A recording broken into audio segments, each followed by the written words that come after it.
Hello, everyone, and welcome to another episode of The Breeze, Breezeway Productions The Breeze, where we bring you the latest in independent films and film festival official selections. And this time we are going to be kicking off our coverage of the Woodstock Film Festival, which is going to be starting very soon, upstate New York, and got a lot of great films that we're going to introduce to you.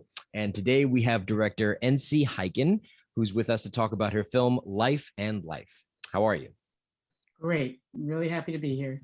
Right on. Thanks for coming on the show to talk about your film and tell us a little bit about it. Well, it's a story about a man who is a musician and a convicted murderer. And he spent a long time in prison paying for his crime. And he spent a long time trying to get parole.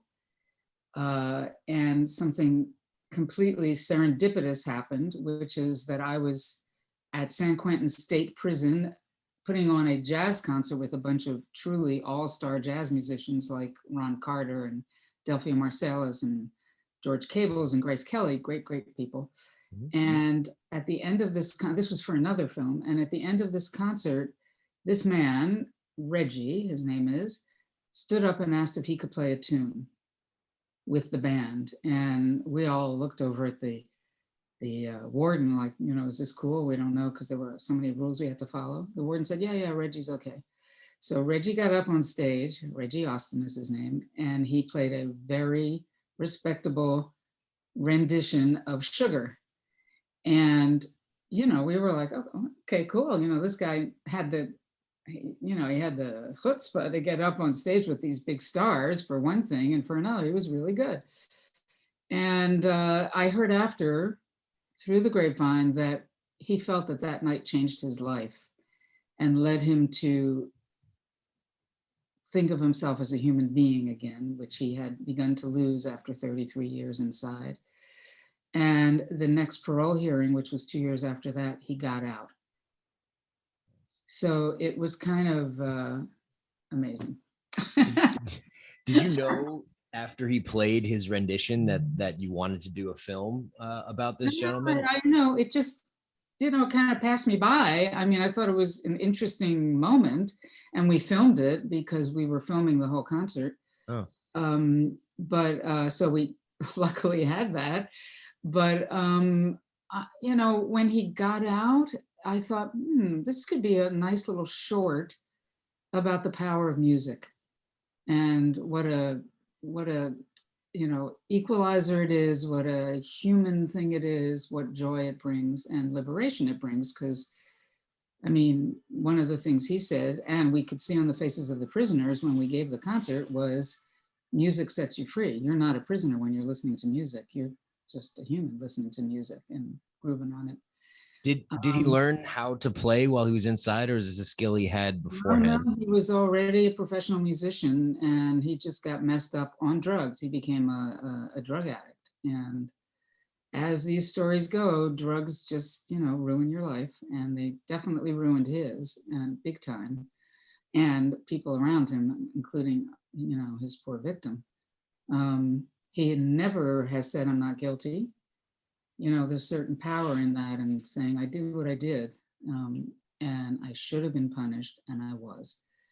But he also has this gift, and so it makes him a pretty special guy. He's very, very intelligent. And so I started thinking, all right, we'll do a short and see how that goes. But, it just, as these things do, you start finding other things out and you pursue. And I got to know his friend Ricky, who figures very heavily in the film. Mm-hmm. And it just got bigger, and I realized that I could tell a whole story about criminal justice just through Reggie's personal story. So there's never a moment where the film is going, bam, that's the issue, bam, those are the statistics. None of that. It's just what he goes through, and you see, you just nail all the issues as you're watching it, of who he leaves behind, what it took to get out, and on and on and on. So it's a very good portrait of what's going on with our mass incarceration issue. Yeah. You through. also showcase a little bit about what happens after he gets out. I read that. Totally. I mean, Yeah. that's 2/3 of the film. I mean, the Yeah. first act is he's still inside, but after that, he's out, and it's no bed of roses. And if you think about, this is a lot about what it's about, is you're putting somebody out. I mean, I was going to say putting him out to pasture. He's 65 years old when he gets out. He's been Yeah. inside for 35 years when he gets out. Older than Nothing. me. Yeah. Yeah. Nothing is the same, right? I mean, No. his cell phone is like, well, driving, everything was just, but then just to make a living it's hugely challenging. And so it's very interesting. And he's very lucky because he's a musician, so he could give music lessons. He was getting gigs here and there and is actually doing okay now. Nice. I mean, not okay like Rich, but he's got a couple of regular gigs and teaching music. He's got some bread coming in, and then he's able to pay for, room and board and living and basic. Room and board, yeah. Yeah. I mean, and of course he worries about the future all the time because he's got no savings, obviously. So has he been able to come to any of the screenings of the film as of yet? He did, and he came to New York, which was our first Brooklyn Film Festival, where we won Best Documentary. Right on. Hey, congratulations. Yeah, it was awesome. And I mean, people can't get enough of him. He's so interesting because he's, you just don't meet a person like this every day. But he's very eloquent, and he thinks. He's very considered when he answers. It's he's not tossing things off. And then he came to the Martha's Vineyard African American Film Festival, which was in August. Nice. It was the same weekend as Obama's birthday party, excuse me. So, there were some big celeb sightings, but our show was on Monday. The party was over. But, it was still cool. It was totally full within their capacity of, COVID seating. Yeah. And Reggie had actually been taken ill that weekend, so he was in a wheelchair. But nevertheless, when the film ended and we came down the aisle to do the Q&A, we got this huge standing ovation. It was unbelievable. Nice. People just cheering and I mean literally cheering and standing and clapping. And afterwards, he was swamped with people wanting to talk to him and talking about, my brother went through that, and my son is in prison. What can you tell me? And I mean, it was intense. So it was really, really resounding in the community. Yeah. Obviously he's happy to see that the work that you've done is quite a good reflection of what he's been through, what he's going through, and the story of his life behind bars because of drugs and addiction. And he is standing up for what he's done. He's honest with himself. He's on the road to recovery and trying to figure out how to live. So while you're showcasing this, you find that music is very healing. And I think that a lot of people will agree with that because there's many different types of genres and varieties of music, and everyone has their niche that really helps them relax. And jazz, which you were saying, is one that is very a good choice to relax. What instrument does he play again? Keyboard. He plays keyboard? Guitar. Yeah, he also plays guitar, but his main instrument is keyboard. And he writes music, and he's a good band leader. He's good. He's really good. And, I know that he's got to go to bed at night and think, man, what could I have been?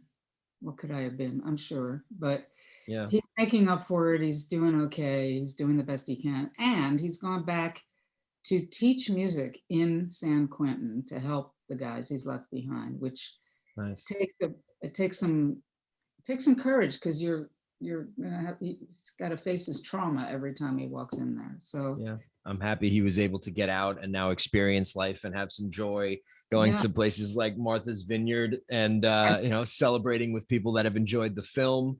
Have you ever had a go at filmmaking before? Is this your first or second? No, this is my third feature documentary. Okay. My first one went to Sundance, so that was kind of an awesome beginning. Nice. And my second one was about this jazz musician, great musician named Frank Morgan. If anyone is into jazz, I just buy every single one of his CDs or whatever you can get.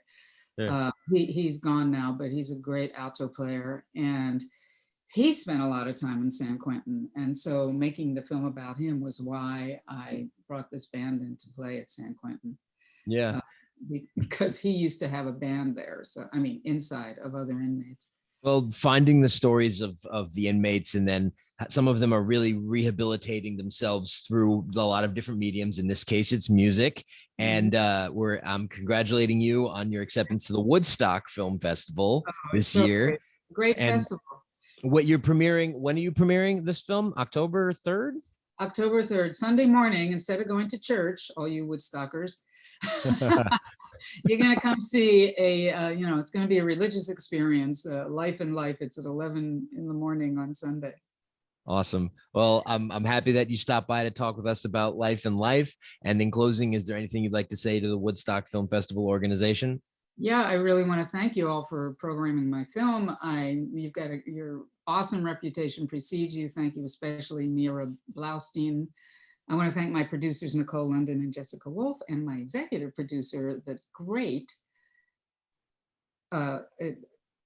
incredible best-selling author, Lee Child. I just took a little turn off the prison stuff.